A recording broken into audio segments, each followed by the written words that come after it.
Hello guys, তোমরা সবাই কেমন আছো? আশা করি অনেক ভালো আছো। আমরাও অনেক ভালো। আমরা এই যে বৃষ্টির মধ্যে আমরা শুট নিয়ে নিয়েছি, দেখতে পাচ্ছেন। এই যে আমরা একটা শুট নিয়েছি, এই যে আমরা শুট নিয়ে নিয়েছি দাদা। হ্যালো গাইস, দেখতে পাচ্ছেন ওই যে দুটা ই করবো নিয়েছে, ময়দা দিয়া শুটিং করবো নিয়েছে। শুটিং মানে কি ওই জন্য হাজাবে নিয়েছে, কারা হাজাতেছে তার দেখাইতেছে। এই যে কি পজ দিচ্ছে দেখছেন, কি পজ পজ দেখলে কি করবেন না দেখছেন, কি পজ দেখলে কি করবেন। হ্যালো গাইস, আমার ভিডিওতে একটা লাইক একটা শেয়ার ফলো করে দিবেন, পেজটা ভালো লাগবে।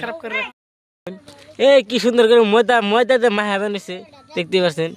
আরে দেখতে ডাঙ্গো শুটিং এর মাস্টার শুটিং করে দেয়, দেখতে পাচ্ছেন। ডাইরেক্টর কোন অতি ওরে ডাইরেক্টর কব, ওরে অতি ওরে ডাইরেক্টর কব। হ্যাঁ, দেখতে তুই কছে ডাইরেক্টর জুড়ে করে কো ডাইরেক্টর এ আমারা তো কো ডাইরেক্টর হ্যালো গাইস, অতি ওরে ডাইরেক্টর কব। শুনুন কি কয়, কছে ডাইরেক্টর কটা ডাইরেক্টর